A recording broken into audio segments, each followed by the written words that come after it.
Sa pinakadulong bahagi ng lalawigan, kung saan ang kabundukan ay tila sumasayaw sa ulap at ang kagubatan ay hindi naabot ng liwanag ng modernong panahon, naroroon ang baryo ng Malaginta, isang lugar na bihira ng puntahan ng mga tagalungsod at mas bihira pang banggitin sa mga mapa. Sa araw, payapa ang baryo. Ang mga bata ay naglalaro sa malawak na lupain. Ang mga magsasakay abala sa kanilang bukirin. At ang hangin ay may dalang samyo ng lupa at sariwang damo. Ngunit pagsapit ng gabi, nag-iiba ang ihip ng hangin. Tahimik ang paligid, ngunit hindi ito ang katahimikang nagbibigay kapayapaan. Isa itong uri ng katahimikan na may dalang babala. Tila may nagmamasid, tila may naghihintay. Sa baryong ito, matagal nang umiikot ang mga kwento tungkol sa isang nilalang na hindi maipaliwanag. Hindi ito basta multo at lalong hindi simpleng hayop. Isa itong aswang, isang nilalang na matagal nang pinaniniwalaang naglalaho sa paglipas ng panahon. Ngunit sa Malaginta, ito'y buhay at gutom. Sa loob ng maraming taon, unti-unting nabawasan ang mga hayop sa baryo. Nawala ang mga kambing, manok, at maging ang mga alagang aso. Noong una, inakala ng mga tao na ito'y gawa lamang ng mga ligaw na hayop mula sa kagubatan. Ngunit nang magsimula ng may mawala na mga tao, mga naglalakad mag-isa sa gabi, mga hindi na nakauwi matapos magtrabaho sa bukid, nagsimulang mabuo ang takot na matagal nang sinusupil. Walang bangkay na natatagpuan. Walang bakas ng pakikibaka. Tanging mga yapak na naglalaho sa gilid ng kagubatan ang naiiwan. At sa bawat pagkawala, lalong lumalalim ang anino sa Malaginta. Isang gabi, sa gitna ng malamig na simoy ng hangin, isang matandang babae ang nagising mula sa kanyang pagkakahimbing. Siya si Aling Sabel, ang pinakamatandang naninirahan sa baryo. Marami na siyang nakita sa kanyang mahabang buhay at marami na rin siyang narinig na kwento. Ngunit ang gumising sa kanya ng gabing iyon ay hindi isang panaginip. May narinig siyang mahinang tunog sa labas ng kanyang kubo. Hindi ito ang karaniwang kaluskos ng mga dahon o ang huni ng mga insekto. Isa itong mabagal at mabigat na paghakbang. Tila may nilalang na maingat na umiikot sa paligid ng kanyang tahanan. Hindi siya agad gumalaw. Alam niya ang mga kwento. Alam niya kung ano ang maaaring nasa labas. Dahan-dahan siyang bumangon at kumuha ng maliit na krus na nakasabit sa tabi ng kanyang higaan. Mahigpit niya itong hinawakan at sa ilalim ng kanyang paghinga, nagsimula siyang magdasal. Sa labas, tumigil ang mga yabag. Sumunod ang isang mahabang katahimikan. Pagkatapos, isang tunog na hindi kailanman malilimutan ni Aling Sabel ang bumasag sa gabi. Isang mahinang ungol na may halong gutom at galit. Hindi ito tunog ng hayop at hindi rin ito tunog ng tao. Isa itong bagay na nasa pagitan. Isang nilalang na hindi dapat umiiral sa mundo ng mga buhay. Biglang kumalabog ang dingding ng kubo. Napaatras si Aling Sabel. Nanginginig ang kanyang mga kamay. Ngunit hindi siya sumigaw. Sa halip, lalo niyang hinigpitan ang hawak sa krus at ipinagpatuloy ang kanyang panalangin. Muli, kumalabog ang dingding. Mas malakas na ngayon. At pagkatapos, katahimikan. Lumipas ang ilang sandali bago muling bumalik ang tunog ng mga yabag. Ngunit ngayon, palayo na ito. Unti-unti, naglaho ang presensya sa paligid ng kubo at ang gabi ay muling binalot ng katahimikan. Ngunit alam ni Aling Sabel, hindi pa ito tapos. Kinabukasan, kumalat sa baryo ang balita na may isa na namang nawawala. Isang binatang magsasaka ang hindi na nakauwi matapos magbantay sa kanyang taniman. Natagpuan lamang ang kanyang sombrero sa gilid ng kagubatan basang-basa ng hamog, ngunit walang bakas ng kanyang katawan. Nagtipon ang mga tao sa gitna ng baryo, puno ng takot at pangamba. Ang mga matatanda ay tahimik, ngunit ang kanilang mga mata ay nagsasalita ng katotohanang matagal nang tinatago. Ito ay hindi na simpleng pagkawala. Ito ay pangangaso. At ang baryo ng Malaginta ay unti-unting nagiging bitag. Sa gitna ng kaguluhan, isang estranghero ang dumating sa baryo. Siya'y naglalakad mag-isa, suot ang simpleng kasuotan, at may dalang maliit na bag na tila puno ng kung ano-anong bagay. Hindi siya nagmukhang takot, kahit pa halatang ramdam niya ang bigat ng hangin sa paligid. Huminto siya sa gitna ng baryo at pinagmasdan ang mga taong nagtitipon. May kakaiba sa kanyang mga mata. Isang uri ng determinasyon na bihira nang makita. Hindi siya tulad ng mga karaniwang tao. May dala siyang kaalaman. At higit sa lahat, may dala siyang layunin. Hindi pa siya kilala ng mga taga-Malaginta, ngunit sa paglipas ng panahon, magiging sentro siya ng isang digmaan na matagal nang naghihintay na sumiklab. Isang digmaan sa pagitan ng dilim at liwanag, sa pagitan ng aswang at ng isang antingero. At sa araw na iyon, nagsimula ang kwento na magpapabago sa kapalaran ng buong baryo. Dumating ang estranghero sa baryo ng Malaginta sa oras na ang araw ay unti-unti nang lumulubog sa likod ng kabundukan. Ang liwanag ay tila nag-aatubiling lisanin ang lugar, na para bang may pangambang iwan ito sa yakap ng dilim. Ang mga tao ay nagmamasid mula sa kanilang mga bintana at pintuan, hindi naglalakas loob na lumapit, ngunit hindi rin maalis ang kanilang mga mata sa bagong dating. Tahimik siyang naglakad sa gitna ng baryo, waring sinusukat ang bawat hakbang. Wari binabasa ang lupang kanyang tinatapakan.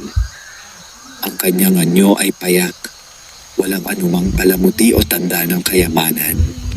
Ngunit sa likod ng kanyang katahimikan ay may bigat na hindi maipaliwanag, isang presensyang tila may alam sa mga bagay na hindi kayang unawain ng karaniwang tao. Huminto siya sa harap ng lumang balete sa gitna ng baryo. Ang punong iyon ay matagal nang iniiwasan ng mga taga-Malaginta, sapagkat sinasabing doon nagmumula ang mga kakaibang pangyayari sa lugar. Sa ilalim ng punong iyon, tila mas malamig ang hangin at ang mga anino ay mas malalim. Ibinaba ng estranghero ang kanyang bag at marahang inilapag ito sa lupa. Dahan-dahan niya itong binuksan at inilabas ang ilang bagay. Mga piraso ng tela na may nakaukit na simbolo, isang maliit na botelya na may lamang malinaw na likido, at isang bilog na anting-anting na yari sa lumang metal. Sa unang pagkakataon, may lumapit na isa sa mga taga-baryo. Siya ay si Mang Isko, ang pinakamatandang lalaki sa Malaginta. Kilala siya sa kanyang katahimikan at pagiging mapagmasid. Hindi siya madaling maniwala sa kung ano-anong bagay, ngunit hindi rin niya itinatanggi ang mga hindi maipaliwanag. Huminto siya ilang hakbang mula sa estranghero. "Hindi ka taga rito," wika niya. Ang tinig ay mababa ngunit matatag. Hindi agad sumagot ang estranghero. Sa halip, inangat niya ang kanyang paningin at tiningnan si Mang Isko. Direkta, walang pag-aalinlangan. "Hindi," sagot niya sa wakas. Ngunit matagal ko nang hinahanap ang lugar na ito. Nagkatinginan ang dalawa. Sa sandaling iyon, tila may katahimikang nag-uusap sa pagitan nila. Isang pag-unawa na hindi na kailangang ipaliwanag pa. "Kung alam mo kung nasaan ka," muling wika ni Mang Isko, "alam mo rin kung ano ang narito." Bahagyang tumango ang estranghero. "Isang aswang," anya. "Hindi karaniwan. Matagal nang nagtatago. At ngayon, nagigising." Nang marinig iyon, Tila napaatras si Mang Isko, hindi sa takot, kundi sa pagkabigla.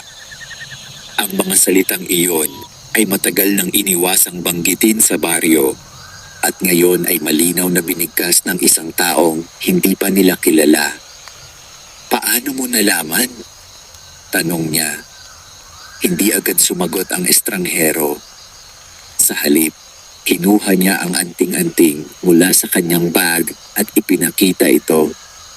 Ang metal ay may mga ukit na tila sinauna at sa gitna nito ay may simbolong mahirap unawain ngunit tila may sariling kapangyarihan.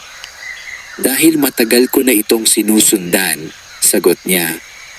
At hindi lang ito basta aswang, isa itong nilalang na natutong maghintay, natutong magtago, at higit sa lahat, natutong magpalakas.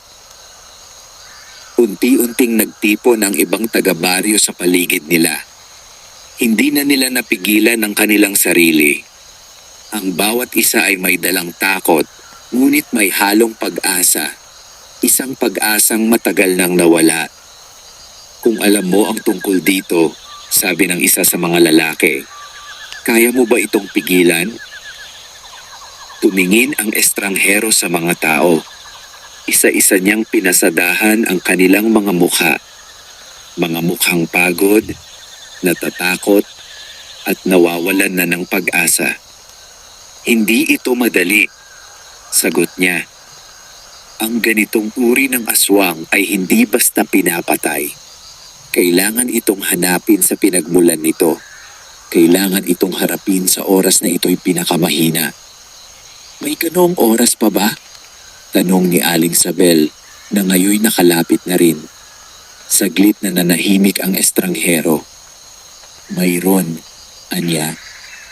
Ngunit hindi ito darating ng kusa. Kailangan natin itong pilitin. Isang malamig na hangin ang dumaan sa paligid. Ang mga dahon ng balete ay bahagyang kumaluskos at sa sandaling iyon, tila may nakikinig sa kanilang pag-uusap. Napansin iyon ng estranghero. Dahan-dahan siyang tumayo at muling isinara ang kanyang bag. Hindi tayo nag-iisa, wika niya. Agad na natahimik ang lahat. Matagal na itong nagmamasid, dagdag niya. At ngayon, alam na nitong narito na ako. Isang malayong ungol ang umaling-aungaw mula sa direksyon ng kagubatan. Hindi ito malakas, ngunit sapat upang maramdaman ng lahat ang bigat nito. Ang hangin ay tila lalong lumamig at ang dilim ay mas mabilis na bumalot sa paligid. Napahigpit ang hawak ng estranghero sa kanyang anting-anting. Simula pa lang ito, mahina niyang sabi. At sa unang pagkakataon, naramdaman ng buong baryo na ang matagal nang kinatatakutan ay hindi na lamang isang anino sa gabi. Ito ay gising na. At ito ay handa ng lumaban.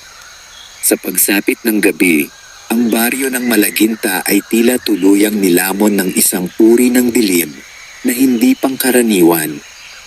Ang mga ilaw sa bawat bahay ay maagang pinatay. Ang mga pinto at bintana ay mahigpit na isinara. At ang katahimikan ay hindi na basta kawalan ng tunog. Ito'y isang babalang nakabitin sa hangin.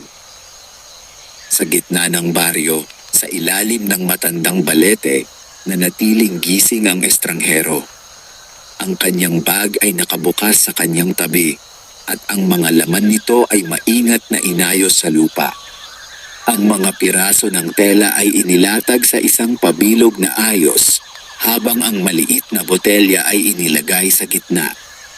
Sa kanyang kamay, mahigpit niyang hawak ang anting-anting na tila bahagyang umiinit sa bawat sandali.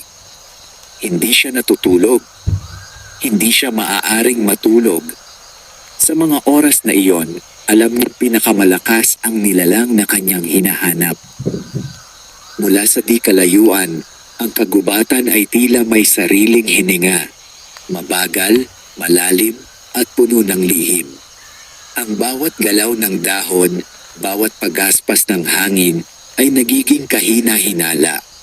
Ngunit hindi iyon ang kanyang pinakikinggan. May hinahanap siyang tiyak na tunog. At hindi nagtagal, narinig niya ito. Isang mahinang paghakbang. Hindi ito nagmumula sa lupa. Nagmumula ito sa itaas. Dahan-dahan siyang tumingala sa mga sanga ng balete. Sa unang tingin, walang kakaiba. Mga aninong gumagalaw kasabay ng hangin. Ngunit sa masusing pagmamasid, may isang bahagi ng dilim na hindi sumusunod sa galaw ng paligid. Isang anyong nakasabit sa sanga. Tahimik. Nagmamasid. Hindi agad kumilos ang estranghero.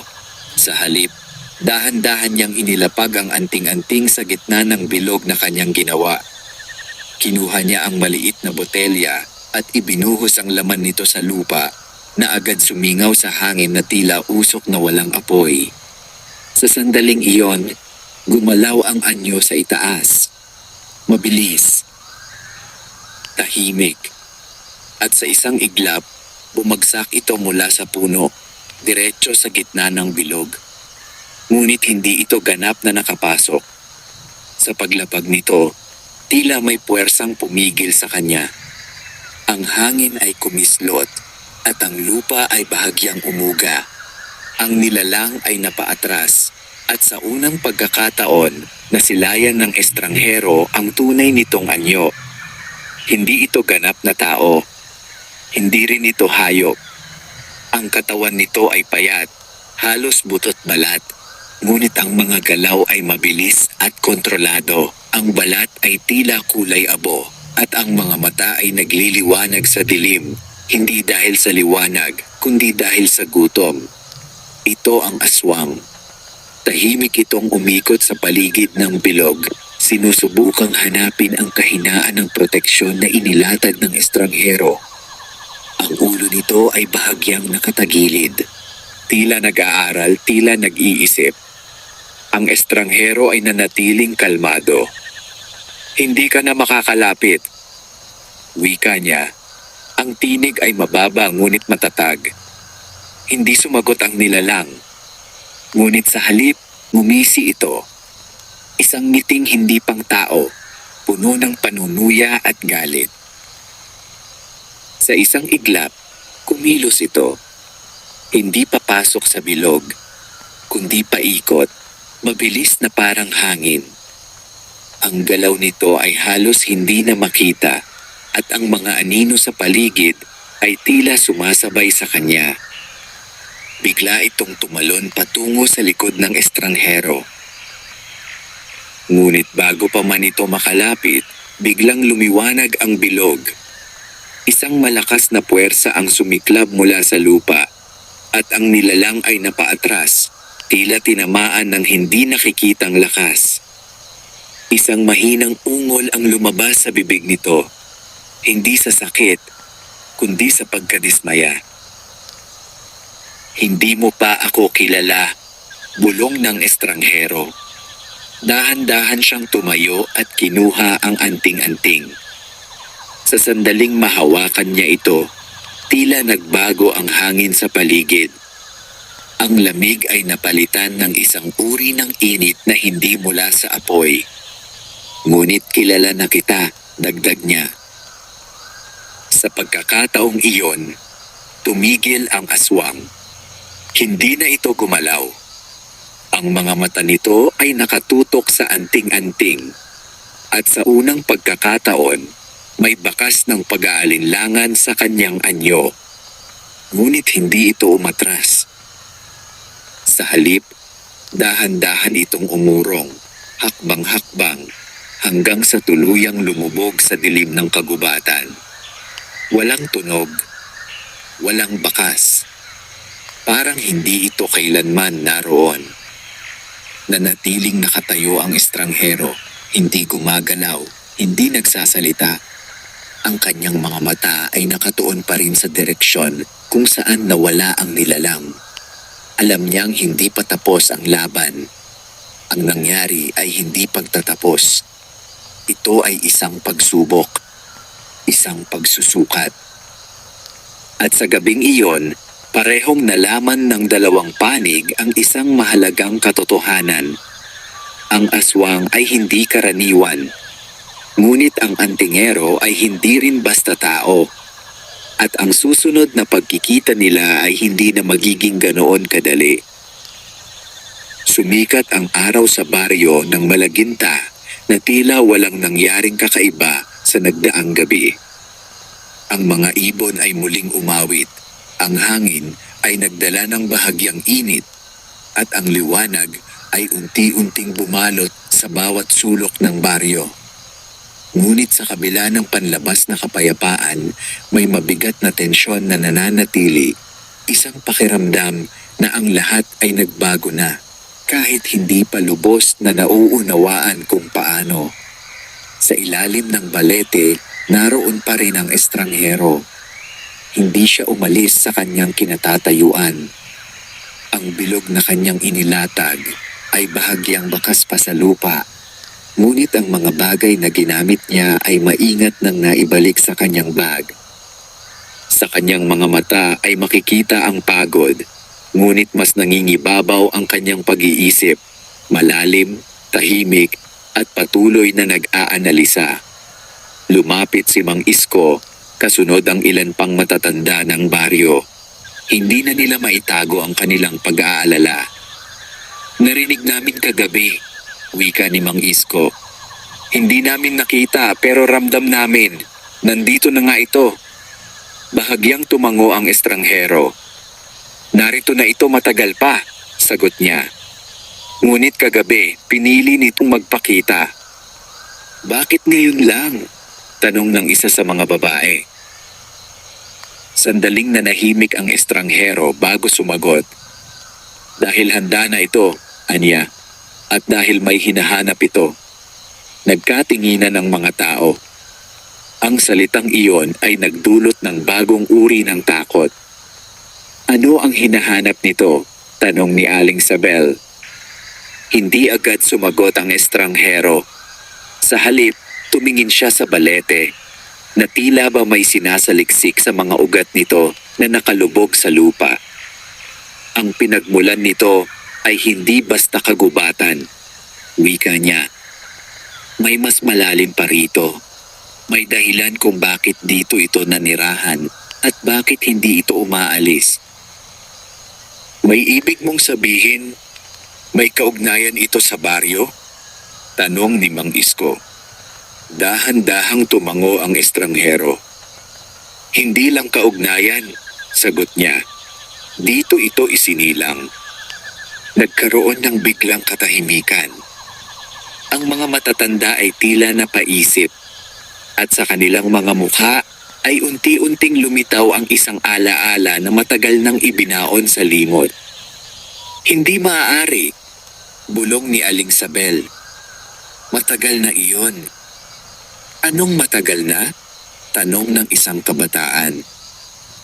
Hindi agad sumagot ang mga matatanda, ngunit sa wakas si Mang Isko ang nagsalita.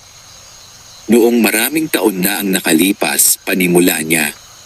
May isang pamilya na nanirahan sa gilid ng kagubatan. Tahimik sila, hindi nakikisalamuha. Ngunit may kakaiba sa kanila. Ang kanilang anak, isang batang babae, ay hindi tulad ng iba. "Paano hindi tulad?" tanong ng estranghero. "Hindi siya nagkakasakit," sagot ni Mang Isko. "Hindi siya umiiyak, at ang kanyang mga mata, parang may ibang nakatingin mula sa loob." Ang estranghero ay hindi na nagulat. "At ano ang nangyari sa kanya?" tanong niya. "Isang gabi, bigla na lamang naglaho ang buong pamilya," sagot ni Aling Sabel. "Walang bakas, walang paliwanag, at kinabukasan, nagsimula ang mga kakaibang pangyayari sa baryo. Unti-unting nabuo ang larawan sa isip ng estranghero. Ang bata, anya, hindi siya nawala. Napatingin ang lahat sa kanya. Siya ang naging sisidlan," dagdag niya. At kung ano man ang pumasok sa kanya, iyon ang lumaki, lumakas, at natutong magtago sa loob ng maraming taon. Kung ganoon, mahina ang tinig ng isang babae. Ang aswang na iyon, hindi ito basta nilalang, putol ng estranghero. Ito ay may ugat sa tao, at dahil doon, mas mapanganib ito. Isang malamig na hangin ang dumaan muli sa baryo, kahit mataas na ang araw. May paraan pa ba para pigilan ito? Tanong ni Mang Isko. Tumingin ang estranghero sa kagubatan. Mayroon, sagot niya. Ngunit kailangan nating hanapin ang lugar kung saan ito unang nagising. Doon ito pinakamahina. Doon natin ito maaaring wakasan. At saan iyon? Tanong ni Aling Sabel. Dahan-dahang itinaas ng estranghero ang kanyang kamay at itinuro ang kailaliman ng kagubatan. Sa lugar na matagal nang iniiwasan ninyo, anya. Sa mismong pinanggalingan ng inyong takot. Ang mga tao ay napaatras. Alam nila ang tinutukoy niya. Ang pinakalumang bahagi ng kagubatan, ang lugar na hindi na nila tinatapakan kahit pa noong wala pang nawawala. Hindi basta mapupuntahan iyon, wika ni Mang Isko. Marami nang sumubok, wala nang nakabalik. Alam ko, sagot ng estranghero, dahil hindi iyon basta lugar, ito ay pugad. Tahimik na bumalot ang baryo. Sa sandaling iyon, naging malinaw sa lahat na ang laban ay hindi na lamang tungkol sa pagprotekta sa kanilang sarili. Ito ay tungkol sa pagharap sa isang lihim na matagal nilang tinakasan. At ngayon, wala na silang ibang pagpipilian kundi harapin ito. Dahil ang aswang ay hindi na lamang nagmamasid. Ito ay naghahanda. At sa bawat oras na lumilipas, ito ay lalong lumalakas. Hindi naging madali ang desisyong tahaki ng kailaliman ng kagubatan. Sa baryo ng Malaginta, ang lugar na iyon ay hindi lamang iniiwasan. Ito ay kinatatakutan, iginagalang, at hindi binabanggit ng basta-basta. Ngunit sa harap ng lumalalang panganib, ang takot ay unti-unting napalitan ng pangangailangan. Sa pamumuno ng estrangherong antingero, nagtipon ang ilang piling lalaki ng baryo. Hindi sila sundalo at lalong hindi mandirigma, ngunit dala nila ang isang uri ng tapang na nagmumula sa desperasyon. Kabilang sa kanila si Mang Isko, na bagamat matanda na ay piniling sumama, at ilang kabataang matagal nang nagtataglay ng galit sa pagkawala ng kanilang mga mahal sa buhay. Hindi pinayagan ng karamihan na sumama. Hindi ito laban ng lakas, wika ng antingero. Ito ay laban ng kaalaman at paghahanda. Sa ilalim ng balete, inihanda niya ang mga kakailanganin. Ang bawat isa ay binigyan ng maliit na piraso ng tela na may mga simbolong iginuhit sa pulang tinta. Ipinayo niyang itali ito sa kanilang mga pulso at huwag itong aalisin, anuman ang mangyari. Hindi nito kayo gagawing malakas, paliwanag niya. Ngunit mapipigilan nito ang unang paglapit ng nilalang. Binigyan din niya sila ng asin na inilagay sa maliliit na sisidlan. Kung sakaling makaramdam kayo ng kakaiba, dagdag niya, ikalat ninyo ito sa paligid ninyo. Huwag kayong lalakad ng walang bakas. Tahimik na nakinig ang mga kasama niya. Walang tanong, walang reklamo. Alam nilang ito na ang kanilang tanging pag-asa. Nang tuluyang sumapit ang hapon, nagsimula silang maglakad patungo sa kagubatan. Ang araw ay unti-unting lumulubog at ang liwanag ay tila nagiging mas madilim sa bawat hakbang nila papalalim. Sa unang bahagi ng kagubatan, pamilyar pa ang lahat. Naroon ang mga punong madalas nilang makita, ang mga landas na dati nilang tinatahak. Ngunit habang sila'y nagpapatuloy, unti-unting nagbabago ang paligid. Ang mga puno ay nagiging mas matatangkad at mas siksik. Ang liwanag ay halos hindi na tumagos sa pagitan ng mga sanga. Ang lupa ay nagiging mas malambot, tila ba matagal nang hindi natatapakan. At higit sa lahat, ang katahimikan ay nagiging mas mabigat. Walang ibon, walang insekto, walang kahit anong palatandaan ng buhay. Hindi na ito normal, bulong ng isa sa mga kabataan. Hindi sumagot ang antingero, ngunit ang kanyang mga mata ay patuloy na nagmamasid. Ang kanyang mga hakbang ay mas lalong nagiging maingat. Sa isang bahagi ng kagubatan, napahinto siya. Ang lupa sa kanilang harapan ay tila may kakaibang anyo. Parang may mga bahagyang hukay na hindi gawa ng tao o hayop. Ang mga puno sa paligid ay may bakas ng gasgas at ang hangin ay may dalang amoy na hindi kaaya-aya. Dito na nagsisimula, mahina niyang sabi. Ang alin? Tanong ni Mang Isko. Ang lugar kung saan nagbabago ang mundo, sagot ng antingero. Muling nagsimula ang kanilang paglakad, ngunit ngayon ay mas mabagal, mas maingat. Ang bawat hakbang ay may kasamang pag-aalinlangan, ngunit wala nang umatras. Hindi na sila maaaring umatras. Habang lumalalim sila, unti-unting nagiging mas malamig ang paligid. Ang hininga nila ay nagiging mas mabigat at ang pakiramdam ng pagmamasid ay lalong tumitindi. Hindi nila ito nakikita, ngunit nararamdaman nila ito. Sa isang iglap, huminto ang antingero at itinaas ang kanyang kamay. Hudyat upang tumigil ang lahat. Tahimik ang paligid. Ngunit sa katahimikang iyon, may isang bagay na hindi dapat naroon. Isang mahinang tunog. Parang paghinga. Hindi ito nagmumula sa kanila. Dahan-dahang lumingon ang antingero sa kanan. At sa pagitan ng dalawang puno, may isang aninong bahagyang gumalaw. Hindi malinaw ang anyo nito, ngunit sapat na upang maramdaman ang presensya. Hindi ito nag-iisa, bulong ng antingero. Biglang nagkatinginan ang mga kasama niya. May iba pa? Tanong ng isa, nanginginig ang tinig. Hindi, sagot niya. Ito rin iyon. Hindi nila agad naunawaan ang ibig niyang sabihin. Ngunit sa sandaling iyon, may isa pang anino ang gumalaw sa kaliwa at isa pa sa likod. Hindi ito iisa. Ngunit iisa lamang ang pinagmumulan. Ang aswang ay hindi lamang nagtatago. Ito ay natutong hatiin ang sarili sa dilim. Isang mahinang ungol ang umalingaw-ngaw sa paligid.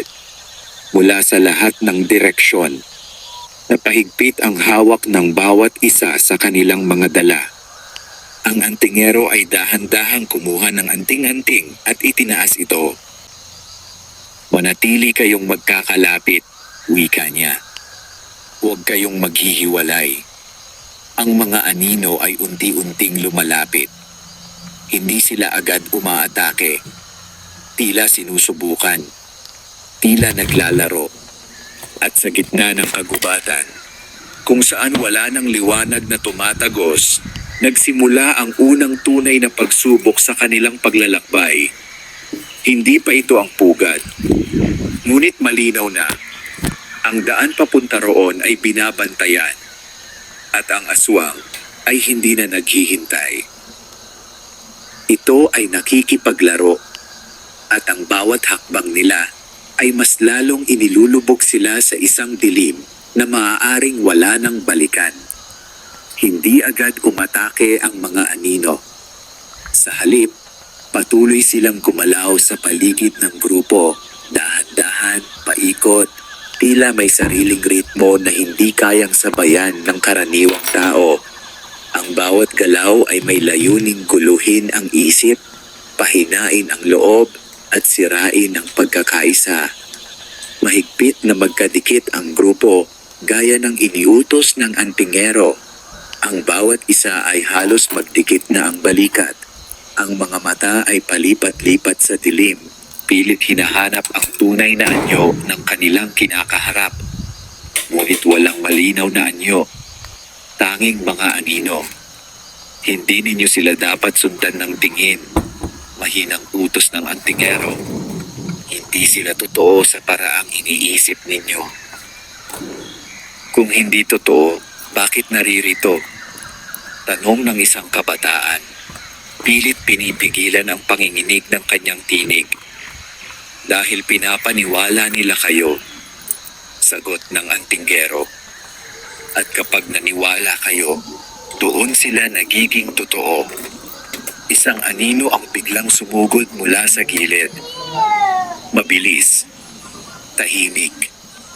Ngunit bago pa ito makalapit, itinaas ng antingero ang kanyang anting-anting.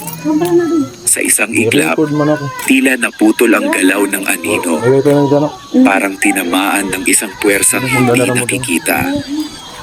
Naglaho ito sa hangin, ngunit agad namang may pumalit. Marami, mas mabilis, mas agresibo. Hindi na sila umiikot lamang. Unti-unti na silang lumalapit. Hindi ito basta pananakot, wika ng antingero. Sinusubukan itong paghiwa-hiwalayin tayo. Sa sandaling iyon, may isang kabataang napaatras ng ilang hakbang. Hindi dahil sa pag-atake, kundi dahil sa isang bagay na siya lamang ang nakakita. Ano iyon? Bulong niya, nakatitig sa isang bahagi ng kagubatan. Walang ibang nakakita. Ngunit sa kanyang mga mata, malinaw ang anyo. Isang pamilyar na mukha. Anak, mahina niyang sabi. Napalingon ang antingero. Huwag kang lalayo. Mariin niyang utos. Ngunit huli na. Sa isang iglap, tumakbo ang kabataan papalayo sa grupo. Papunta sa aninong siya lamang ang nakakakita. Bumalik ka! Sigaw ni Mang Isko. Ngunit ang kagubatan ay tila sumara sa pagitan nila. Ang mga puno ay nagmistulang gumalaw, ang mga anino ay lalong dumami, at ang kabataan ay tuluyang nawala sa kanilang paningin. Isang malalim na katahimikan ang bumagsak sa grupo. Isa na naman, mahina ang tinig ng isa. Ngunit ang antingero ay hindi nagsalita. Ang kanyang mga mata ay nakapikit. Ang kanyang kamay ay mahigpit na nakahawak sa anting-anting. Hindi pa siya patay. Wika niya sa wakas. Napatingin ang lahat sa kanya. Ngunit hindi na siya ligtas. Dagdag niya. Muling gumalaw ang mga anino. Ngunit ngayon, mas malapit na sila. Hindi na sila nagtatago. Unti-unti, nagsisimulang magpakita ang kanilang tunay na anyo. Mga hugis na tila may katawan, ngunit walang malinaw na hangganan. Mga mukhang hindi buo, mga matang kumikislap sa dilim. At sa gitna ng lahat, naramdaman ng antingero ang presensya. Mas malakas, mas malinaw. Ang tunay na aswang ay naroon. Hindi bilang anino, kundi bilang pinagmumulan ng lahat. Dahan-dahan niyang ibinaba ang kanyang anting-anting at kumuha ng isa pang bagay mula sa kanyang bag. Isang maliit na piraso ng kahoy na may nakaukit na simbolo. Inilagay niya ito sa lupa. Sa sandaling dumikit ito sa lupa, nagbago ang hangin. Ang mga anino ay bahagyang umatras. Hindi dahil sa takot, kundi dahil sa pagkilala. Lumapit ka, mahina ngunit matatag na sabi ng antingero. Hindi ito utos sa kanyang mga kasama. Ito ay panawagan sa nilalang. Isang mahabang katahimikan ang sumunod. Pagkatapos, mula sa kailaliman ng kagubatan, may isang anyong unti-unting lumitaw. Hindi ito tulad ng mga anino. Ito ay mas malinaw, mas buo, mas totoo. Ang aswang ay dahan-dahang lumapit. Ang mga mata nito ay nakatuon sa antingero. Ang galaw ay hindi na padalos-dalos kundi maingat, tila nag-aaral. Sa unang pagkakataon, hindi ito umatake. Sa halip, tumigil ito ilang hakbang mula sa kanila. At sa pagitan ng katahimikan, may isang bagay na nagbago. Ang hangin ay tila naging mas mabigat, at ang lupa ay bahagyang umuga. Parang may mas malalim na puwersang gumigising mula sa ilalim. Malapit na tayo, bulong ng antingero. Ngunit ang kanyang tinig ay hindi na puno ng katiyakan. Ito ay may halong babala. Dahil sa sandaling iyon, naging malinaw sa kanya ang isang bagay na hindi niya inaasahan. Ang aswang ay hindi lamang nagbabantay sa daan. Ito ay nag-aanyaya. At ang lugar na kanilang pupuntahan ay hindi lamang pugad. Ito ay isang sentro, isang pinagmumulan ng kapangyarihang matagal nang nakabaon sa ilalim ng kagubatan. At sa bawat hakbang nila papalapit, hindi lamang ang aswang ang nagigising. May iba pang naghihintay. Hindi umatras ang antingero. Sa halip, humakbang siya pasulong. Isang hakbang na hindi padalos-dalos, kundi sinadya, mabigat, at may buong kamalayang ang bawat galaw ay maaaring magbago ng kapalaran nilang lahat. Ang kanyang mga kasama ay napatingin sa kanya, naghihintay kung sila ba'y susunod o mananatili. Sumunod kayo, wika niya, hindi lumilingon. Huwag kayong hihiwalay. Ang kanyang tinig ay hindi na nagtatanong. Ito ay nag-uutos. Dahan-dahang gumalaw ang grupo, kasunod ang antingero. Ang aswang ay nanatiling nakatayo sa kanilang harapan. Hindi umaatras, hindi rin umaatake. Sa halip, ito'y umatras ng bahagya, tila ginagabayan sila. Inaakay patungo sa isang lugar na matagal nang hindi nararating ng tao. Habang sila'y sumusunod, unti-unting nagbago ang kagubatan. Ang mga puno ay naging mas kakaiba ang anyo. Ang mga ugat ay nakalitaw sa lupa, tila mga kamay na pilit umaakyat mula sa ilalim. Ang hangin ay halos hindi na gumagalaw, at ang bawat hininga ay tila may bigat na hindi may paliwanag. Ang liwanag ay tuluyang nawala. Hindi dahil gabi na, kundi dahil ang lugar mismo ay tila tumatanggi sa liwanag. Sa gitna ng kanilang paglalakad, naramdaman ng bawat isa ang kakaibang presensya. Hindi na lamang ang aswang, kundi ang mismong lupa sa ilalim nila. Ang bawat hakbang ay may kasamang bahagyang pag-uga, na tila may isang bagay na gumagalaw sa kailaliman. Hindi na ito kagubatan, mahina ang bulong ng isa sa mga kasama. At tama siya. Ito ay ibang lugar na. Sa wakas, huminto ang aswang. Sa kanilang harapan ay isang malawak na bahagi ng lupa na tila walang buhay. Walang damo. Walang halaman.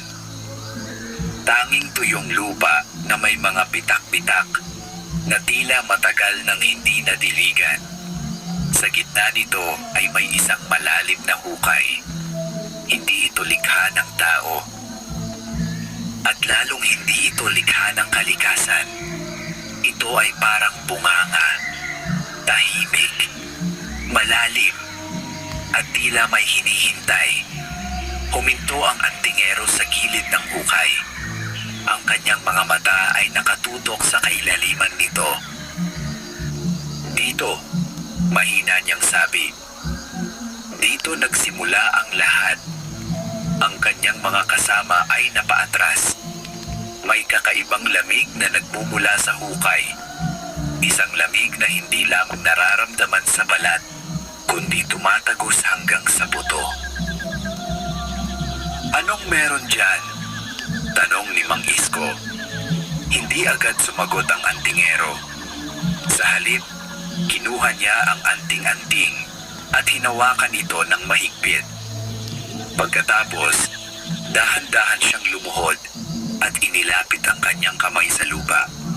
Sa sandaling iyon, may isang imahe na sumagi sa kanyang isipan. Isang batang babae, nakaupo sa gitna ng dilim. Hindi umiiyak, hindi gumagalaw, at sa kanyang likuran, may isang anyong unti-unting sumasama sa kanya. Parang usok, parang anino, ngunit may sariling kalooban. Biglang napaatras ang antingero. Ang kanyang paghinga ay bumigat. Hindi ito basta pinagmulan, wika niya. Ito ay isang pagsasanib. Napatingin ang lahat sa kanya. Ang bata, hindi lamang naging sisidlan. Dagdag niya, siya mismo ang naging daan.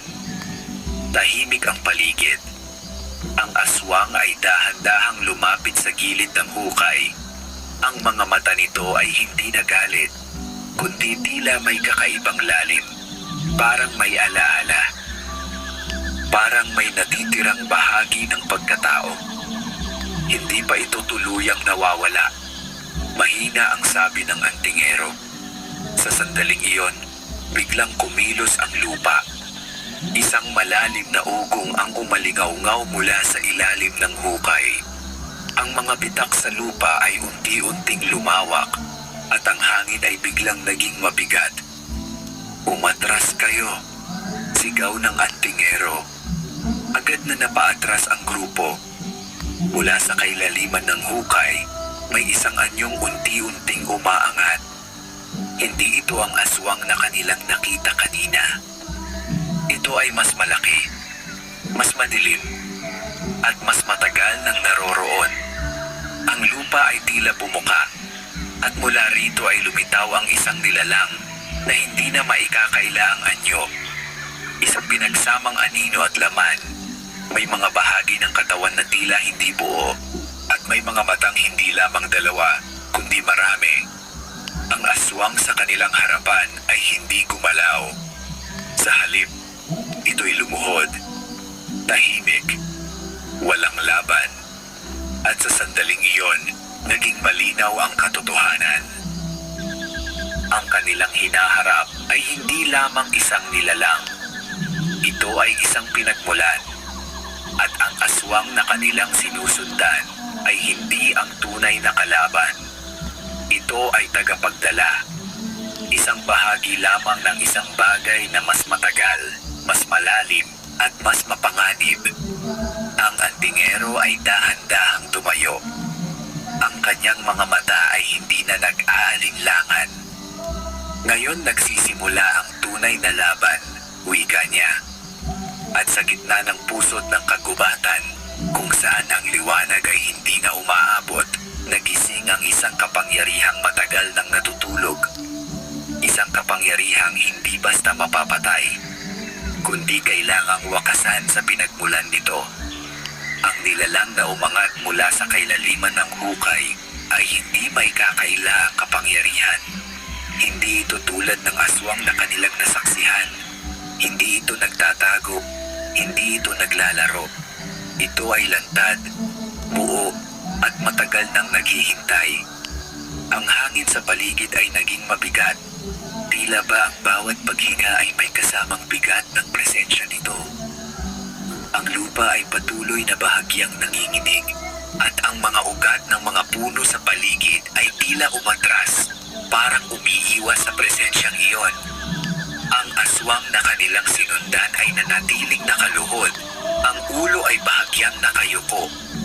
Hindi ito gumagalaw, hindi ito lumalaban. Sa halip, tila ito'y kumikilala, parang isang nilikhang bumabalik sa pinagmulan. Ang antingero ay tumayo ng tuwid. Ang kanyang anting-anting ay mahigpit na hawak. Sa kanyang mga mata ay makikita ang malinaw na pag-unawa sa sitwasyon.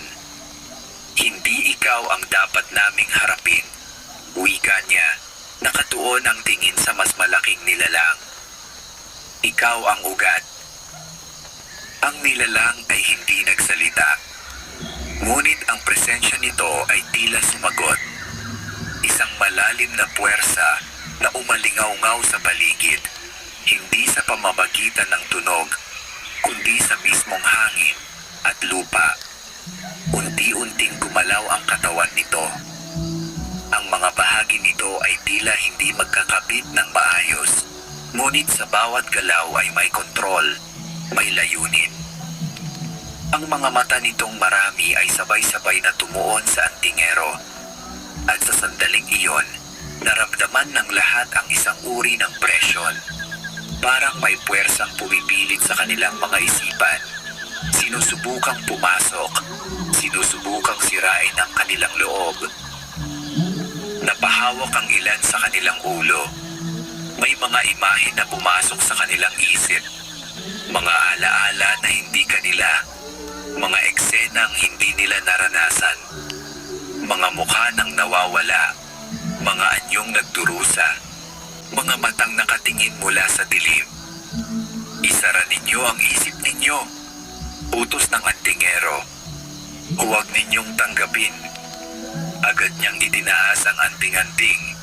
At sa isang iglap, tila may liwanag na sumiklab mula rito. Hindi maliwanag sa paningin, ngunit sapat upang putulin ang pagpasok ng mga imahe. Ang mga kasama niya ay unti-unting nakabawi. Ngunit ang nilalang ay hindi tumigil. Sa halip, lalo itong lumapit. Sa bawat hakbang nito, ang lupa ay bahagyang lumulubog at ang hangin ay lalong bumibigat. Hindi ito basta nilalang. Mahina ang sabi ng antingero. Ito ay isang pinagsama-samang puwersa. Mga kaluluwang hindi nakalaya. Napatingin si Mang Isko sa hukay. Ang mga nawawala. Bulong niya. Tumango ang antingero. Sila ang bumuo rito. Sagot niya. At habang dumarami ang kinukuha nito, lalo itong lumalakas. Ang aswang na nakaluhod ay biglang gumalaw. Dahan-dahan nitong inangat ang ulo nito at tumingin sa antingero. Sa mga mata nito, may kakaibang pagbabago. Hindi na lamang gutom, kundi tila may natitirang bahagi ng pagkatao na pilit lumalaban. Isang sandali, isang maikling sandali ng katahimikan. Pagkatapos bigla itong tumayo. At sa halip na umatake sa grupo, ito'y tumalon. Diretso sa mas malaking nilalang. Isang biglaang pagkaan ang naganap. Hindi ito tulad ng karaniwang labanan. Ito ay tila pagsasanib at pagtutol sa parehong pagkakataon. Ang katawan ng aswang ay bahagyang nagliwanag habang ito'y sumalubong sa nilalang, na tila sinusubukang pigilan ito o marahil ay kontrolin. Hindi pa tuluyang nawawala ang bata, sabi ng antingero. Lumaban siya mula sa loob. Ngunit ang nilalang ay hindi nagpatalo. Sa isang malakas na galaw, tinulak nito ang aswang palayo. Ang katawan ng aswang ay bumagsak sa lupa. At sa unang pagkakataon, narinig ang isang malinaw na sigaw. Isang sigaw na hindi na halimaw, kundi tao. Isang batang babae. Ang tunog ay saglit lamang. At pagkatapos, muli itong naging katahimikan. Ang antingero ay kumilos. Mabilis. Diretso. Lumapit siya sa gilid ng hukay at inilabas ang lahat ng natitirang laman ng kanyang bag. Isa-isa niyang inilatag ang mga ito sa lupa. Bumubuo ng mas malaking bilog. Mas komplikado. Mas makapangyarihan. Hindi natin ito mapapatay sa labas. Wika niya.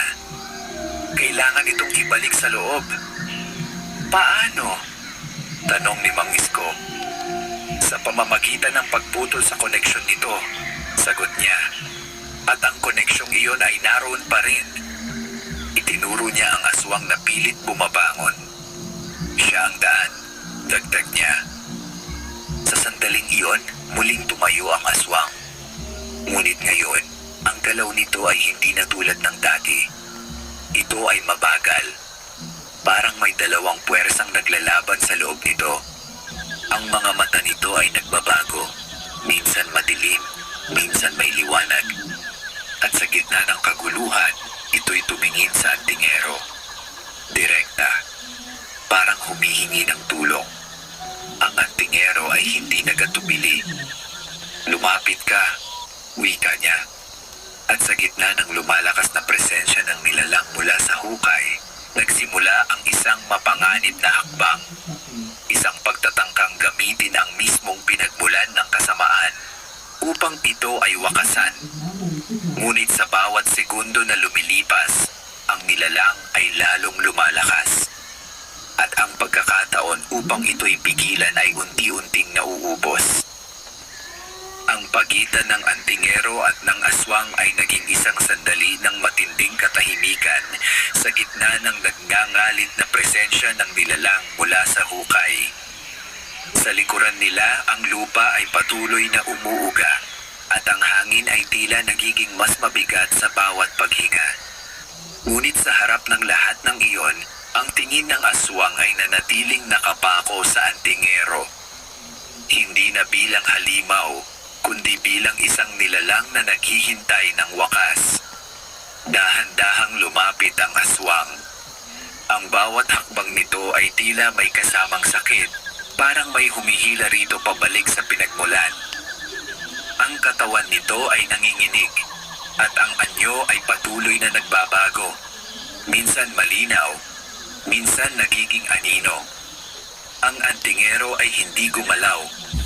Sa halip, ibinaba niya ang kanyang anting-anting sa gitna ng bilog na kanyang ginawa. Ang mga simbolo sa lupa ay bahagyang nagliwanag, at ang hangin sa paligid ay nagbago. Tila may isang hangganan na unti-unting nabubuo. Kung lalapit ka, wika niya, hindi ka na makakabalik sa dati mong anyo.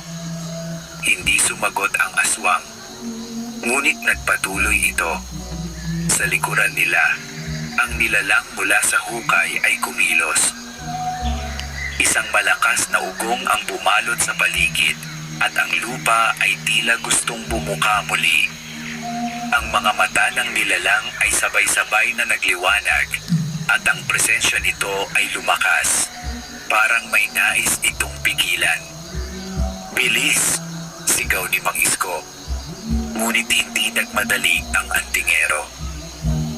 Alam niyang ang sandaling ito ay hindi maaaring pilitin. Kailangan itong mangyari ng kusa. Sa wakas, pumasok ang aswang sa loob ng bilog. Sa sandaling iyon, sumiklab ang liwanag mula sa lupa. Hindi nakakasilaw, ngunit sapat upang maramdaman ang init nito. Ang mga simbolo ay nagliyab at ang hangin ay biglang gumaan. Ang aswang ay napaluhod. Isang sigaw ang lumabas mula rito. Isang sigaw na puno ng sakit, galit at paglaya. Ang katawan nito ay nagsimulang maghiwalay, hindi pisikal, kundi parang may dalawang anyong pilit pinaghihiwalay. Sa isang sandali, malinaw na nakita ng lahat ang bata. Nakaupo sa loob ng anino, nakatingin sa kanila. Tahimik. Ngunit ang kanyang mga mata ay puno ng pagod. Matagal na akong nandito, tila sinasabi ng kanyang tingin. Ang antingero ay lumapit ng bahagya. Hindi ka na nag-iisa, wika niya. Sa likuran nila, ang nilalang ay sumugod. Isang malakas na puwersa ang tumama sa hangganan ng bilog, at ang lupa ay bahagyang nabasag. Ang mga simbolo ay kumislap, at ang liwanag ay bahagyang humina. Hindi ito papayag, bulong ng antingero.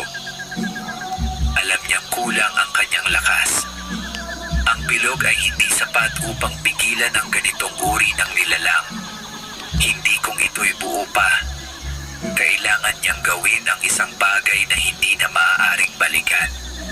Dahan-dahan niyang kinuha ang anting-anting. At sa unang pagkakataon, inilagay niya ito sa lupa. Hindi bilang proteksyon, kundi bilang alay. Kung ito ang kapalit, mahina niyang sabi, tatanggapin ko. Nagbago ang hangin.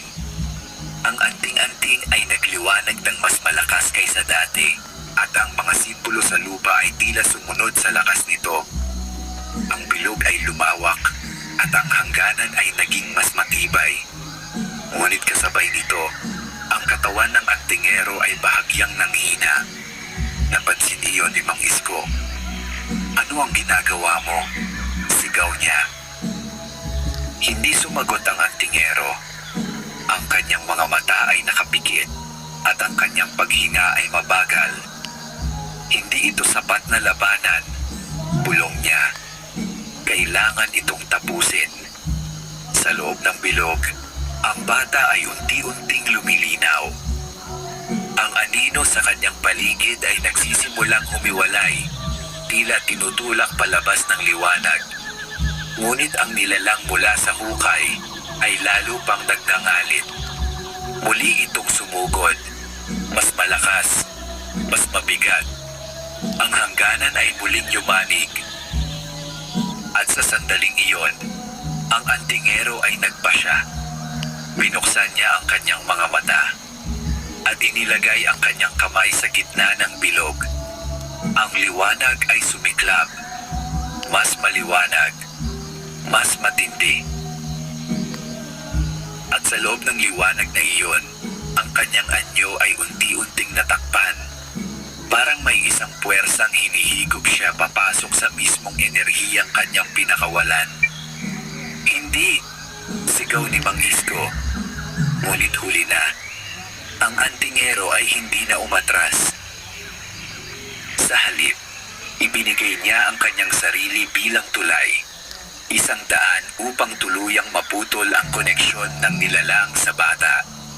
Sa loob ng liwanag, ang bata ay tumingin sa kanya. At sa unang pagkakataon, ngumiti. Hindi dahil sa saya, kundi dahil sa wakas. Unti-unting naglaho ang anino sa kanyang paligid. At kasabay nito, ang sigaw ng nilalang mula sa hukay ay umalingaw-ngaw. Isang sigaw na puno ng galit at pagkawala. Ang lupa ay biglang tumigil sa pag-uga. Ang hangin ay naging tahimik. At ang liwanag ay unti-unting humina. Ngunit sa gitna ng katahimikan, isang bagay ang malinaw. May kapalit ang nangyari. At ang kapalit ay hindi maliit. Dahil sa sandaling iyon, ang antingero ay hindi na tulad ng dati. At ang laban ay hindi pa ganap na tapos. Ang liwanag na sumiklab mula sa bilog ay unti-unting naglaho. At ang kagubatan ay muling binalot ng katahimikan. Ngunit ang katahimikang iyon ay hindi na tulad ng dati. Hindi na ito mabigat. Hindi na ito nagbabanta.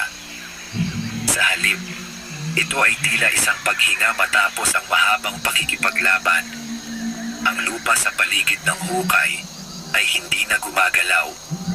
Ang hangin ay muling dumaloy. Dala ang malamig ngunit payapang simoy.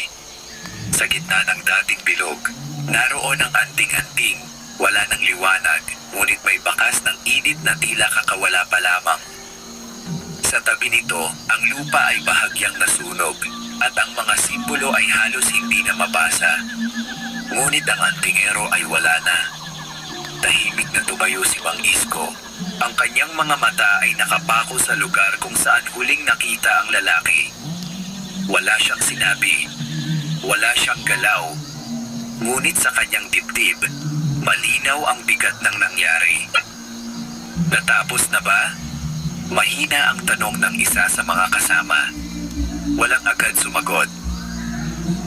Sa halip, ang lahat ay napatingin sa hukay. Dahan-dahan, Ang kailaliman nito ay nagsimulang magsara, hindi sa isang marahas na paraan, kundi tila kusang bumabalik ang lupa sa dati nitong anyo. Ang mga bitak ay unti-unting naglaho, at ang madilim na bunganga ay napalitan ng payak na lupa. Parang walang nangyari. Ngunit alam nilang lahat, may nangyari. At hindi iyon maliit. Sa isang bahagi ng lupa, may isang maliit na anyong nakahiga. Agad na lumapit si Mang Isko. Isang batang babae, tahimik, walang malay, ngunit buhay. Dahan-dahan niya itong binuhat, at sa kanyang mukha ay makikita ang halo-halong damdamin. Gulat, lungkot, at isang uri ng pag-asa na matagal nang nawala. Siya iyon, mahina niyang sabi. Unti-unting nagtipon ang iba. Ang bata ay hindi na tulad ng nilalang na kanilang nakita. Wala na ang anino, wala na ang kakaibang presensya. Isa na lamang siyang payak na bata. Mahina, pagod, ngunit malaya. Nasaan ang antingero? Tanong ng isa. Muling bumalot ang katahimikan. Walang bakas, walang sagot. Tanging ang anting-anting sa lupa ang naiwan. Lumuhod si Mang Isko at kinuha ito. Sa sandaling nahawakan niya, naramdaman niya ang isang mahinang init. Hindi mainit, kundi sapat upang maramdaman na may natitira pa. Hindi siya tuluyang nawala. Bulong niya. Ngunit hindi niya alam kung iyon ay pag-asa o pag-aliw lamang sa sarili. Sa kanilang pagbabalik sa baryo, ang kagubatan ay hindi na tulad ng dati. Ang mga anino ay hindi na gumagalaw ng kakaiba. Ang hangin ay hindi na mabigat, at ang pakiramdam ng pagmamasid ay tuluyan ng naglaho. Sa unang pagkakataon sa mahabang panahon, ang landas palabas ng kagubatan ay tila malinaw. Pagdating nila sa Malaginta, sinalubong sila ng mga tao, punong-puno ng takot at pag-aalala. Ngunit nang makita nila ang batang babae at ang mga mukhang hindi na puno ng sindak, unti-unting nagbago ang kanilang damdamin. Ano ang nangyari? Tanong ni Aling Sabel. Tahimik na tumingin si Mang Isko sa kanyang mga kasama. Natapos na, sagot niya. Ngunit ang kanyang tinig ay hindi ganap na sigurado. Sa mga sumunod na araw, unti-unting bumalik ang normal na buhay sa baryo. Wala nang nawawala. Wala nang kakaibang tunog sa gabi. Ang kagubatan ay muli nilang natatapakan, bagamat may pag-iingat pa rin. Ang batang babae ay nagising makalipas ang ilang araw. Wala siyang maalala. Tanging ang isang pakiramdam ng matagal na pagkakulong at ang biglaang paglaya. Hindi na nila pinilit na alalahanin pa niya. Mas mahalaga ang kanyang pagbabalik. Ngunit sa bawat gabi, si Mang Isko ay madalas mapatingin sa balete sa gitna ng baryo. Sa kanyang kamay, hawak pa rin niya ang anting-anting. At sa ilang sandali, kapag ang hangin ay tahimik at ang gabi ay payapa, nararamdaman niya ang isang mahinang init mula rito. Hindi ito nagbabanta, hindi ito nagmamasid, ngunit naroroon. Parang paalala na may mga laban na hindi natatapos sa isang iglap. At may mga sakripisyong hindi kailanman nawawala sa alaala. Sa baryo ng Malaginta, ang kwento ng aswang at ng antingero ay hindi na lamang isang babala. Ito ay naging alaala ng isang laban na nagbigay ng katahimikan, kapalit ng isang buhay na piniling maging liwanag sa gitna ng dilim. At sa bawat paglipas ng gabi, habang ang hangin ay dahan-dahang umiihip sa pagitan ng mga puno, nananatili ang isang katotohanan. May mga nilalang na isinilang sa dilim, ngunit may mga taong pinipiling maging liwanag, kahit ang kapalit ay ang kanilang sarili.